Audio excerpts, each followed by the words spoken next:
માંડ 1.5 દિવસના વરસાદની અંદર વડોદરા શહેરની આ પરિસ્થિતિ શહેરની મધ્યમાં જ નહીં શહેરની આજુબાજુના જે જિલ્લાઓ છે એટલે કે ગામડાઓ છે ત્યાં પણ જળબંબાકાર જેવી પરિસ્થિતિ છે। મોટી અપડેટ બાજવાથી સામે આવે છે। બાજવામાં પણ 1.5 દિવસના ઝરમર વરસાદમાં પાણી જ પાણી જળમગ્ન જેવી પરિસ્થિતિ જોવા મળી છે એટલે કે પૂર જેવા દ્રશ્યો સામે આવ્યા છે।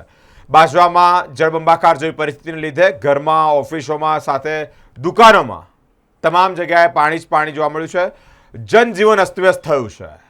સામાન્ય રીતે જીવાતું આ જીવન કે જ્યાં લોકોનું અસ્તવ્યસ્ત થતું જોવા મળ્યું છે સાથે જ અલગ અલગ નીચાણવાળા વિસ્તારોમાં પણ પાણી ભરાતાની સાથે જ સ્થાનિક ધારાસભ્ય ધર્મેન્દ્રસિંહ વાઘેલા બાપુએ પણ લોકોની અને આ જગ્યાઓની મુલાકાત લીધી છે। સાથે જ તંત્રને જાણ કરી છે કે વહેલી તકે આ પાણીનો નિકાલ આવે તેવી પણ સ્થાનિકો દ્વારા જ્યારે માંગ કરવામાં આવી હોય ત્યારે ધારાસભ્યશ્રીએ આશ્વાસન પણ આપ્યું છે। વડોદરા જિલ્લાના બાજવા ગામમાં સતત વરસી રહેલા ભારે વરસાદને કારણે પૂર જેવી ગંભીર પરિસ્થિતિ સર્જાય છે। ગામમાં અનેક વિસ્તારોમાં પાણી ભરાઈ જતા જ રહેણાંક મકાનો દુકાનો રસ્તાઓમાં પાણીમાં ગરકાવ થયા છે।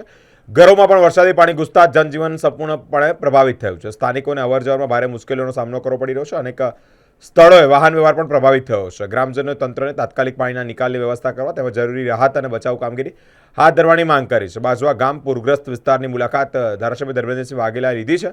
બાજવા ગામના પાણીના નિકાલ માટે ગુજરાત રિફાઇનરી દિવાલ અને જાળી તોડીને પાણીના નિકાલ કરવામાં આવ્યો હતો, જે લઈને બાજવા ગામમાં પાણી ઉતરવાની શરૂઆત થઈ ગઈ છે। બાજવા ગામની અંદર રિફાઇનરી દ્વારા અને રિલાયન્સ દ્વારા જે કંઈ પાણી જવાનો રસ્તો હતો એને રોકી લેવામાં આવ્યો હતો જાળી મારીને। એના કારણે બાજવાની અંદર રાત્રે ખૂબ વરસાદના કારણે પાણી ઘણી બધી જગ્યાએ ભરાયેલું હતું।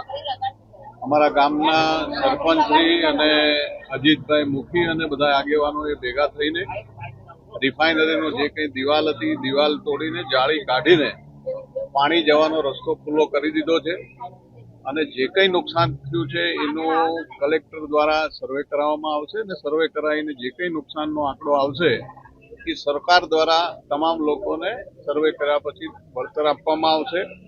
અને અત્યારે આ બંને જગ્યાએથી જે પાણી જવાના રસ્તા રોકેલા હતા એને ખુલ્લા કરી દેવામાં આવ્યા છે, એટલે 2 થી 3 કલાકની અંદર બાજવાની અંદર પૂરેપૂરું પાણી ઉતરી જાય।